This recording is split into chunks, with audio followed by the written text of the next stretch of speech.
Hi ඔයාට හොඳ සුබ හැඟීමක් තියෙනවා නම් යන්තම් සන්තන් නැතුව එහෙම් මෙහෙම් ගලප ඉන්නේ නැතුව මගේ ඉංග්‍රීසි මට හොඳටම හදාගන්න ඕනේ කියලා එන්න අපේ පන්තියට. ලස්සන පුංචි හිතට වදිනම මතක හිටිනම ලස්සන වාක්‍ය රටාවක් අපි දැන් ඉගෙන ගමු. මේ වාක්‍ය රටාව ඉගෙනගෙන ලස්සන වාක්‍ය ඔයත් කමෙන්ට් කරන්න. ඒත් එක්කම ඔයාගේ නම අපිට WhatsApp කරන්න. අපි ඔයාගේ ඉංග්‍රීසි හොඳ quality level එකකට ලස්සනට හදලා දෙනවාමයි, and we are capable of doing that. අපිට ඒ ශක්තිය තිබෙනවා.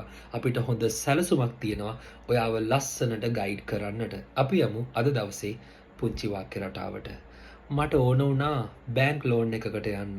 මට ඕන වුණා ඔයාව දකින්න. මට ඕන වුණා වතුර ටිකක් බොන්න.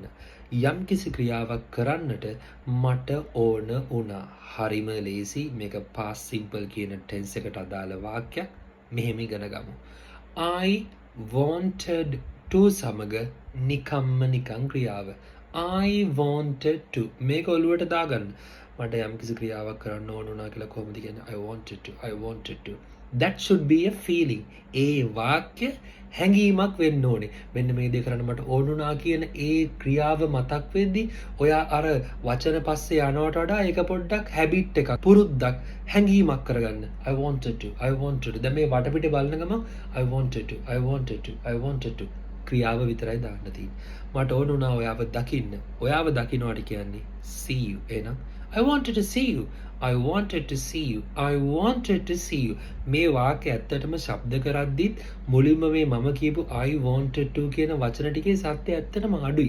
අන්තිම වචන වල තමයි සද්ද වැඩි වෙන්නේ. මොකද ඉංග්‍රීසි වාක්‍ය වල අපි වචන ස්ට්‍රෙස් කරන තැන් තියෙනවා. සිංහල භාෂාවේ වගේ හඬ එකම ලෙවල් එකක නෙමෙයි යන්නේ. උස් පහත් වෙනවා. ඔයාගේ හඬේ ශක්තිය ෆ්ලක්චුවේට් වෙනවා. I wanted to සමග ක්‍රියාව. මට ඕන වුණා බැංක් ලෝන් එකකට යන්න. බැංක් ලෝන් එකකට යනවට කියන්නේ go for a bank loan. Go for a bank loan. I wanted to කියන එක හැංගීමෙන්ම තියන්න. මට මෙන්න මේ දේ කරන්න ඕන වුණා. I wanted to. I wanted to go for a bank loan. You know, I wanted to go for a bank loan. මට ඕන වුණා මගේ ඉංග්‍රීසි දියුණු කරගන්න. මගේ ඉංග්‍රීසි දියුණු කරගන්නවට කියන්නේ brush up my English. I wanted to සමග ක්‍රියාව දාන්න තියෙන්නේ. I wanted to brush up my English. මට ඕන වුණා අලුත් ටීම් එකක් හදන්න. අලුත් ටීම් එකක් හදනවට කියන්නේ form a new team. I wanted to form a new team. ඕන තරම් වාක්‍ය හදාගෙන යන්න පුළුවන්. ඔළුවට දාගන්න මේක හැඟීමක් විදියට මට යම්කිසි ක්‍රියාවක් කරන්න ඕන වුණා. I wanted to. ඔයා ඒ ක්‍රියාවට යොමු වෙන්නේ ඒ හැඟීමෙන්. I wanted to. එහෙනම් ලස්සන වාක්‍ය ඔන්න පහක්වත් එක දිගට ජයටම කමෙන්ට් කරන්න ඕනේ. ඒත් එක්කම අපේ අංකයට ඔයාගේ නම WhatsApp කරන්න මම කලින් කිව්වා වගේ යන්තම් සන්තම් නැතුව ඔහේ ගාට නැතුව හරියට සුපිරි quality level එකකට ඔයාගේ ඉංග්‍රීසි වාට හදාගන්න ඕනේ නම් එන්න අපේ පන්තියට. අපේ ඉගැන්වීම වෙනස් එකක්, 100%ක් ලොජිකල්, තාර්කිකයි. ඔයාට තේරෙන අපි මොකද්ද කරන්න කියලා.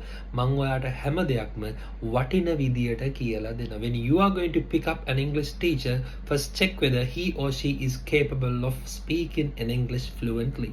ඔයා ඉංග්‍රීසි ගුරුවරයෙක් තෝරගනිද්දී මුලින්ම බලන්න ඔහු හෝ ඇය චතුරව ඉංග්‍රීසියෙන් කතා කරන්න පුළුවන් කෙනෙක්ද කියලා. ගුරුවරයාත් කතා කරන්න යන්තම් සන්තම් නම් එයාට බෑ ඇත්තටම ඔයාගේ ඉංග්‍රීසි හොඳට හදලා දෙන්න. ඉතින් එහෙනම් ඔයාගේ ඇතුලේ අපි හදනවා හොඳ ප්‍රිපෙයාර්ඩ්නස් එකක්. අපේම සුපිරි සංකල්ප තියෙනවා. අපි උගන්වන විදිය වෙනස්. අපි වාට ග්‍රැමර් ටික ඔලුවට දාන විදිය වෙනස්. උනන්දුවෙන් එන්න. හරියට වැඩේ කරගන්න. නොසැලී කොන්ද ගෙලින් තියාගෙන සෙනග 1000ක් ඉස්සරහා වුණත් ඔයාගේ හිතේ තියෙන අදහස් ප්‍රකාශ කරන්න. ඒ self confidence level එක උඩටම ගන්න. අපි ඔයාට ලස්සනට මඟ පෙන්වන්න ලෑස්ති. එහෙනම් ජයම වේවා. මට ඕන වුණා ඔයාගේ කෝස් එකත් එක්ක සම්බන්ධ වෙන්න. ඔයාගේ කෝස් එකත් එක්ක සම්බන්ධ වෙනවට කියන්නේ join your course. join එකලා විත් කියන්න එපා. join your course. I wanted to හැංගීමක්. I wanted to join your course. එහෙනම් ජයම වේවා. ඉංග්‍රීසි හදාගන්න එන්න මේ පැත්තට. මම බලා ගන්නම් ඒක මට ගේමක් නෑ